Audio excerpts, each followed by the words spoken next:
आसान है। Good morning students, कैसे हो? उम्मीद करता हूँ आप सभी अच्छे होंगे। प्यारे बच्चों, ज़िंदगी में कभी कठिनाइयाँ आए तो उदास मत होना। बस ये याद रखना कि कठिन रोल अच्छे एक्टर को दिए जाते हैं। आइए इन्हीं शब्दों के साथ हम आज का टॉपिक पढ़ते हैं और हमारा आज का टॉपिक है कोवैलेंट बॉन्ड। तो प्यारे बच्चों, इस बंध को समझने के पहले हम ये देखें कि ये किन के मध्य बनता है। तो डियर स्टूडेंट्स, सहसंयोगी बंध दो आधातु परमाणु के मध्य में बनता है। इनमें दोनों परमाणु इलेक्ट्रॉनों का साझा करते हैं और साझे के इलेक्ट्रॉन जोड़े से आकर्षित होकर आपस में जुड़ जाते हैं। तो हम ये कह सकते हैं कि इलेक्ट्रॉनों के साझे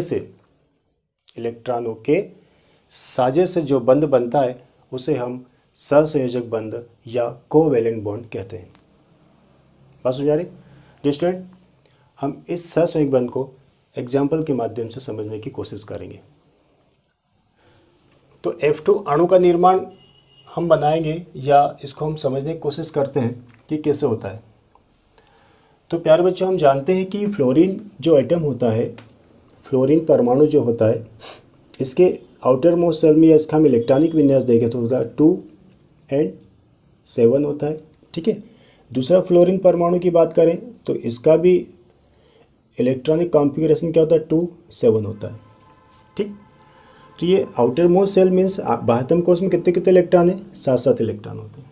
इस फ्लोरीन परमाणु के सबसे बाहर वाले कोश में कितने इलेक्ट्रॉन है, 7 है। तो इसको हम किस दर्शाएंगे, इस प्रकार से बिंदु के द्वारा हम प्रदर्शित करते हैं, 4 6 और 1 7। ठीक है।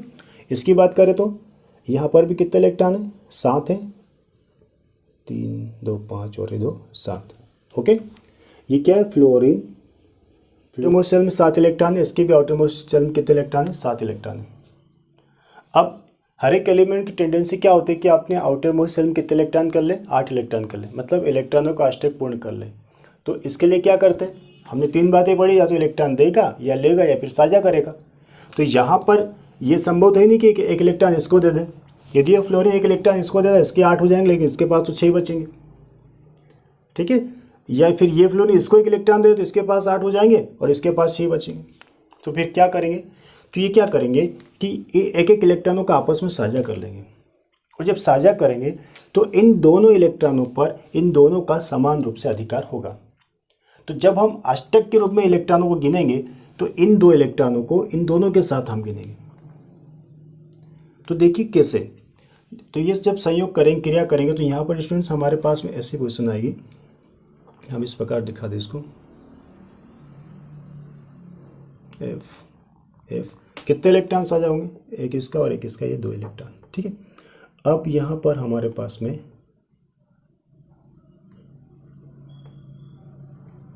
6 इलेक्ट्रॉन बचे और ये 2 इलेक्ट्रॉन। तो अब इन दोनों का अष्टक पूर्ण हो चुका है। इस फ्लोरीन परमाणु के बीच के पास भी आउटर मोस्ट सेल में कितने इलेक्ट्रॉन हो गए, 8, और इस फ्लोरीन के पास भी आउटर मोस्ट सेल में कितने इलेक्ट्रॉन हो गए, 8 इलेक्ट्रॉन हो गए।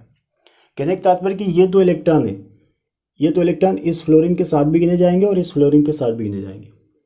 मतलब ये एक एक इलेक्ट्रॉनों का जब साझा कर लेंगे तो इनके पास में इनके अष्टक क्या हो जाएंगे, पूर्ण हो जाएंगे। और जब अष्टक पूर्ण हो जाता है स्टूडेंट्स, तो वो आइटम क्या होता है मालूम, स्थायी हो जाता है। वो आइटम आदर्श गैस के समान हो जाता है। ठीक है। या करके हम इसको लिखें F सिंगल बंध F। ठीक। तो ये अब क्या बन गया हमारे पास, फ्लोरीन अणु हो गया। अब परमाणु के संयोग से कौन बनता है, अणु बनता है ना। ठीक है। तो ये वाला बंध कौन सा है, यहाँ पर हम इसकी बात करें, ये वाला जो बंध होगा, ये वाला जो बंध होगा, इसको हम बोले तो ये कौन सा बंध होगा, ये होगा ना कोवैलेंट बॉन्ड। Covalent bond. ठीक है। इसको हम कोवैलेंट बॉन्ड बोलेंगे। और ये स्टूडेंट्स, इस प्रकार से यदि कोवैलेंट जो बंध बनता है और सिंगल बंध होता है ना, तो इसको हम क्या बोलते हैं, सिंगल कोवैलेंट बॉन्ड। एक ही बंध बना है और सिंगल कोवैलेंट बॉन्ड एक ही बंध होता है ना ये स्टूडेंट्स, तो वो बंध होता है सिग्मा बंध। तो ये कोवैलेंट बंध तो है, लेकिन ये जहाँ पर सिंगल बंध हो केवल, तो उसे हम सिग्मा बंध बोलते हैं। कोवेलेंट बॉन्ड देखा जाए तो दो प्रकार के होते हैं, एक सिग्मा होता है, एक पाई होता है। तो पाई कहाँ होगा, तो पाई हम अगले एग्जाम्पल में देखेंगे। इतनी बात समझ में आ गई होगी। यस डियर स्टूडेंट, आगे हम देखते हैं O2 अणु का निर्माण। तो यहाँ पर O2 अणु मीन्स दो ऑक्सीजन परमाणु से मिलकर बना है। तो ऑक्सीजन की बात करें हम, यदि ये ऑक्सीजन है हमारे पास में एक, है ना, एक ऑक्सीजन ये प्लस दूसरा ऑक्सीजन ये, ठीक। इसका इलेक्ट्रॉनिक विन्यास क्या, 2 6, इसका भी क्या होता है 2। अब दोनों क्या करना चाहेंगे, अपने आउटर मोस्ट शेल में 8 इलेक्ट्रॉन पूर्ण करना चाहेंगे। तो ये कितने कितने इलेक्ट्रॉनों को साझा करेंगे। फ्लोरीन एटम ने एक एक इलेक्ट्रॉन का साझा किया था, जरूरत उनको एक एक की थी। यहाँ पर इनको एक एक एटम को दो दो इलेक्ट्रॉनों की ज़रूरत है, जो दो दो इलेक्ट्रॉनों के आपस में साझा करेंगे। तो स्थिति ऐसी होगी,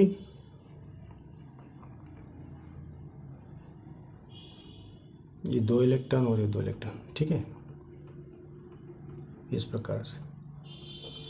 ओके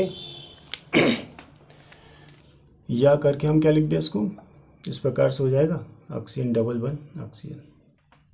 तो ये कौन सा अणु हो गया यहाँ पर, ऑक्सीजन अणु, ऑक्सीजन अणु या मॉलिक्यूल, ठीक है। अब यहाँ पर इसने कोवेलेंट बॉन्ड बना, कौन सा कोवेलेंट बॉन्ड बनेगा यहाँ पर, ये डबल कोवेलेंट बॉन्ड बनेगा, है ना, द्विसहसंयोजक बंध। यहाँ पर 2 बंध हो रहे, ठीक।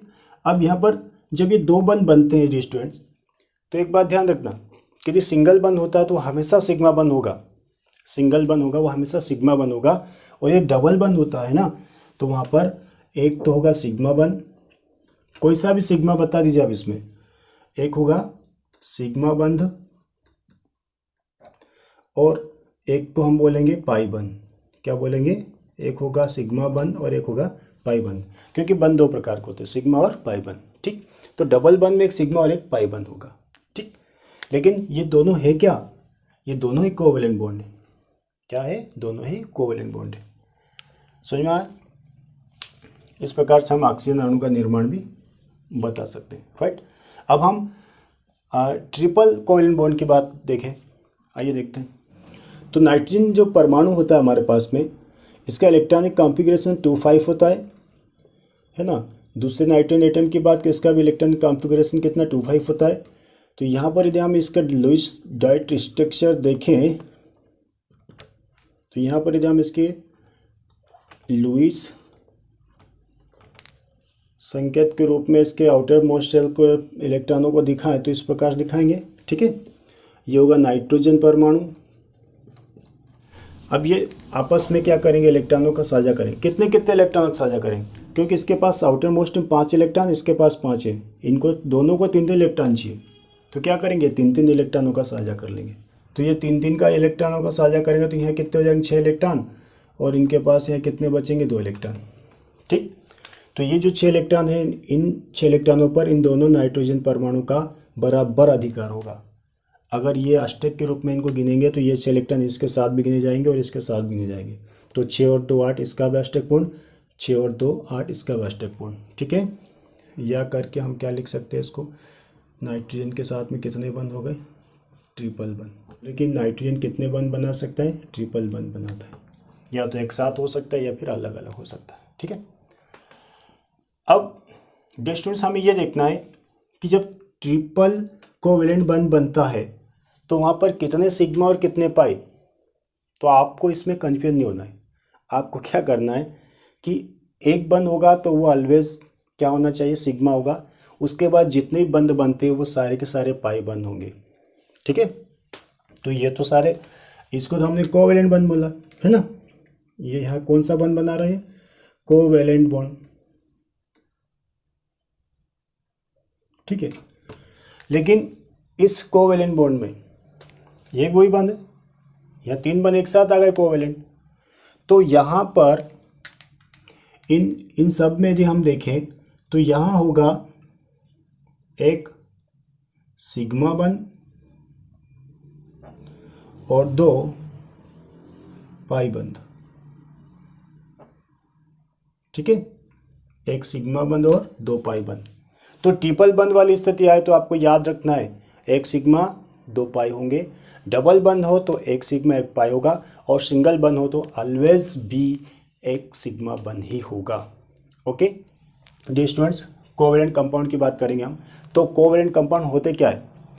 तो ऐसे यौगिक जिनका निर्माण सहसंयोजक बंध बनने के कारण होता है। बात समझ आ रही?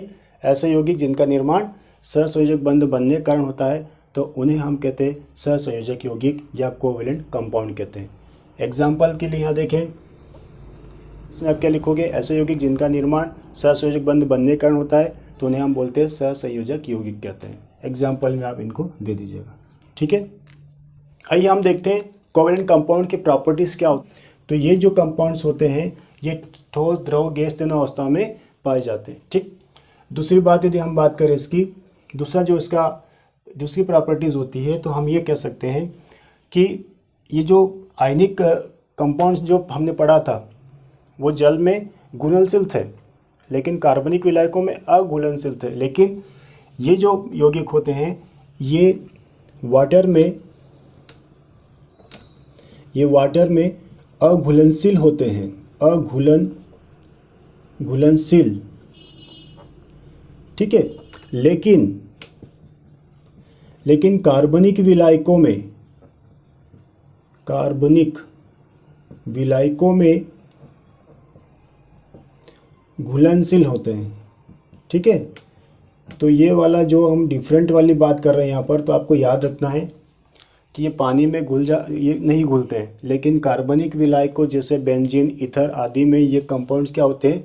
सोलेबल होते हैं, घुलनशील होते हैं, लेकिन वाटर में सोलेबल नहीं होते हैं। एक तो ये इसकी प्रॉपर्टीज याद रखना।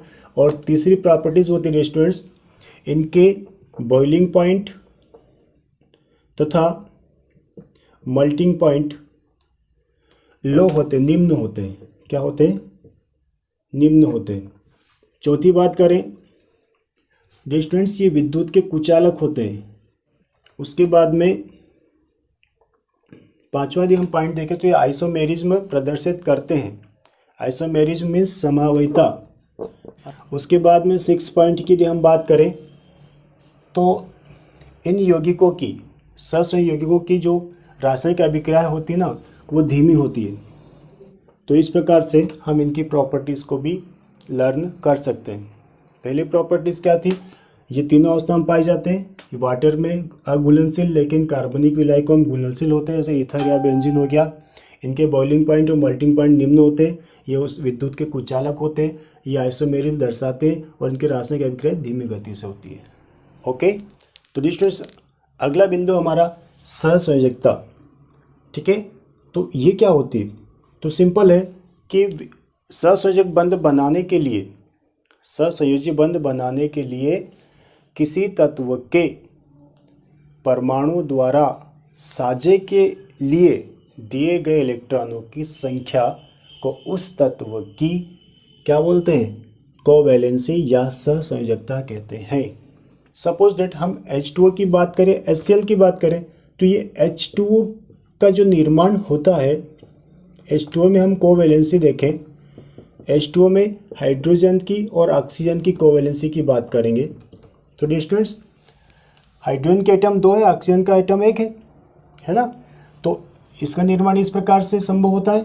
सहसंयोजक बंध बनाने में यहाँ पर हमारे पास में क्या बन जाएगा? इस प्रकार से H सिंगल बंध और सिंगल बंध H, ये सहसंयोजक बंध बन जाएंगे। तो ये कोवैलेंसी होती क्या है? सिंपल बात है कि सहसंयोजक बंध बनाने में किसी तत्व के परमाणु द्वारा साझे के लिए दिए गए इलेक्ट्रॉनों की संख्या उस तत्व की सहसंयोजकता कहलाती है। तो यहाँ पर आपको क्लियर हो रही है, हाइड्रोजन की संख्या कितनी है? 1 और ऑक्सीजन की 2, ठीक है। एक एटम की बात कर रहे हैं, एक एटम कितने इलेक्ट्रॉन साझे के लिए दे रहा है सहसंयोजक बंध बनाने में? तो ये जो ऑक्सीजन परमाणु यहाँ पर 2 इलेक्ट्रॉन दे रहा साझे के लिए, लेकिन हाइड्रोजन एक एटम 1 इलेक्ट्रॉन दे पा रहा है, इसलिए हाइड्रोजन की 1 और ऑक्सीजन की 2 कोवैलेंसी होगी। ओके, यस, आई होप ये वीडियो मेरा आपको समझ में आया होगा। डियर स्टूडेंट्स, इसमें क्वेश्चन कैसे बनते हैं? इसमें क्वेश्चन बनते हैं, पहला क्वेश्चन इसमें क्या बनेगा? ये बन सकता है कि सहसंयोजक बंध किसे कहते हैं। दूसरा क्वेश्चन ये बन सकता है सहसंयोजक बंध की विशेषताएं लिखिए, ठीक है। तीसरा क्वेश्चन ये बन सकता है कोवैलेंसी से आप क्या समझते हो? ठीक है, बात समझ आ रही? तो इस प्रकार से इसमें 3 क्वेश्चन कंप्लीट आपके हो जाएंगे। आई होप, मैं उम्मीद करता हूँ आपको मेरा ये वीडियो समझ में आएगा। ये समझ में आया है तो अच्छी बात है, और नहीं आया तो मुझे कमेंट करके बताएं। मैं फिर कोशिश करूँगा कि आपको और बेहतर तरीके से समझा सकूँ।